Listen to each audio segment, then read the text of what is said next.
कुमार सनत सनंदन सनत कुमारों से जब नारद जी ने अपनी बातें बताई, फिर क्या था, सब कुमार जो चारों भाई थे उन्होंने कहा, कुमारा उस एक साथ बोल बैठे, क्या, माम चिंता कुरु देवर्षे हर्षम चित्ते समावह। देवर्षि नारद, आप चिंता मत करिए, बल्कि अपने मन में हर्ष लाइए, प्रसन्नता लाइए। उपायम सुख साध्योत्र वर्तते पूर्व एव ही। उपाय सुख साध्य है और पहले से ही विद्यमान है, रखा हुआ है। अहो नारद धन्यो से विरक्तानाम शिरोमणि सदा श्री कृष्ण दासानाम अग्रणी योग भास्कर। आओ नारद, धन्य उस नारद जी, आप तो धन्य हैं। विरक्तानाम शिरोमणि, आप तो विरक्तों के शिरोमणि हैं। लेकिन एक बात है, तो चित्रम सदा श्री कृष्ण दासा, भगवान श्री कृष्ण भगवान की नारायण के भक्तों में अग्रगणी आप शिरोमणि रहेंगे और भास्कर के समान चमकते रहेंगे, सूर्य के समान है। त्वयि चित्रम न मंतव्यम भक्त्यर्थ मनुवर्तिनी घटते कृष्णदासस्य भक्ति संस्थापना सदा। लोगों में जो भगवान की प्रति भक्ति का जो न्यूनता दिखती है, उसको आप पूरा करेंगे, आप उसको पूर्ण करेंगे, उसको भर देंगे। ऋषि बहवो लोके पंथा न प्रकटीकृता समसाध्यास्ते सर्वे प्रायः स्वर्ग फल प्रदा। बहुत से ऋषियों ने पंथाना माने मार्ग में प्रकटीकृता, बहुत से पंथ प्रकट कर दिए गए हैं ऋषियों के द्वारा। श्रम साध्य से सर्वे थे प्राय स्वर्ग फल प्रदा। वो सब किसी न किसी रास्ते से जाकर स्वर्ग की प्राप्ति के साधन माने जाएंगे। और वैकुंठ साधन साधक पंथा सतु गोप्यो ही वर्तते। वैकुंठ साधन पंथा सतु गोप्यो ही वर्तते तस्योपदेष्टा पुरुषः प्रायो भाग्ये न लभ्यते। लेकिन वो वैकुंठ में नहीं, मुक्ति के साधन नहीं है। जो तमाम प्रकार के जो अनेकानेक पंथों की उत्पत्ति हो गई है, स्वर्ग मिल जाएगा इनके द्वारा, लेकिन शरीर की मुक्ति नहीं मिलेगी। अच्छा, वैकुंठ प्राप्त कराने वाला कौन है फिर? वैकुंठ प्राप्त कराने के लिए कोई प्रायः विरला ही मिलता है, बड़ा गोपनीय होता है, बहुत गोपनीय होता है और भाग्य से ही वो प्राप्त होता है। निश्चित रूप से बिना भाग्य के वैकुंठ मिलने वाला नहीं है।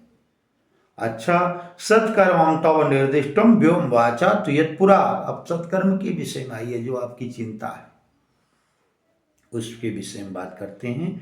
सत्कर्मं तव निर्दिष्टं व्योम वाचा तुयत्पुरा द्रव्य तदुच्यते शृण्वास्व स्थिर चित्त प्रसन्नति। उस सत्कर्म के विषय में आपको बता रहे हैं, उसको सुनिए। कैसे? स्थिर चित्त प्रसन्नति। जब मन प्रसन्न होता है, स्थिर बुद्धि होती है, तभी किसी प्रकार का कोई प्रवचन, कोई ज्ञान, कोई भक्ति की बातें हृदय में समाहित होती हैं। अन्यथा ये सब इधर से आती हैं, उधर चली जाती हैं। इसलिए प्रसन्न होकर मन मार के बैठने से कुछ काम होने वाला नहीं। अभी जो आपका हुआ था, ऐसा जब उन्होंने कहा, कहें द्रव्य यज्ञ तपो यज्ञ योग यज्ञ तथा परे स्वाध्याय ज्ञान यज्ञाश्च ते तु कर्म विसूचका।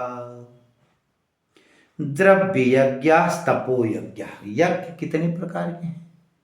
अब आगे इसी श्लोक में देखिए, द्रव्य यज्ञ और तपो यज्ञ 2, योग यज्ञ 3, स्वाध्याय यज्ञ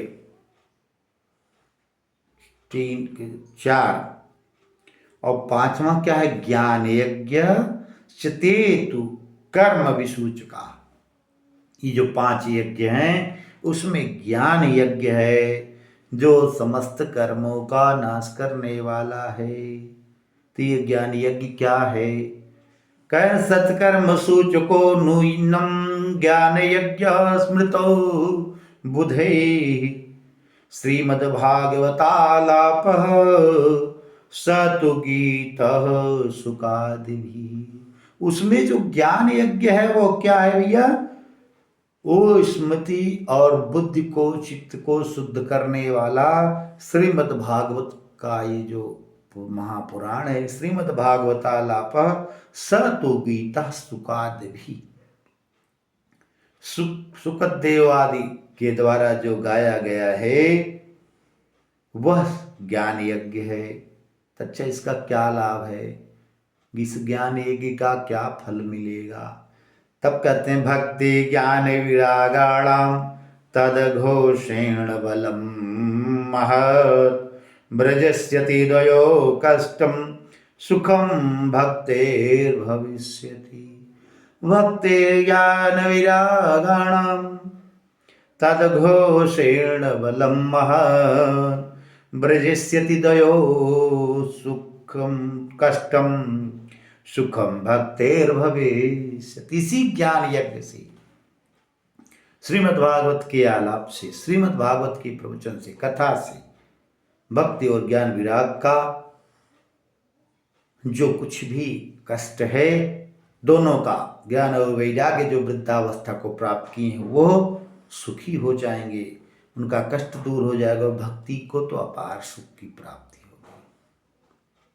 प्रलयम ही गमिष्यन्ति श्रीमद् भागवत ध्वनि कलेर दोषाय में सर्वे सिंह शब्दाइव ब्रिकाइव।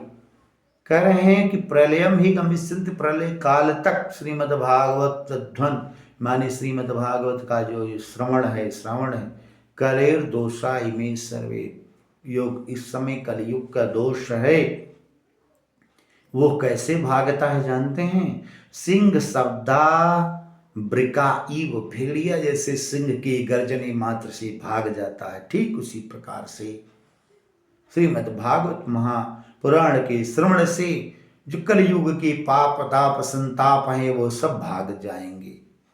ज्ञान वैराग्य संयुक्ता भक्ति प्रेम रसावह प्रतिगृहिं प्रतिजनम ततः क्रीडा करिष्यति।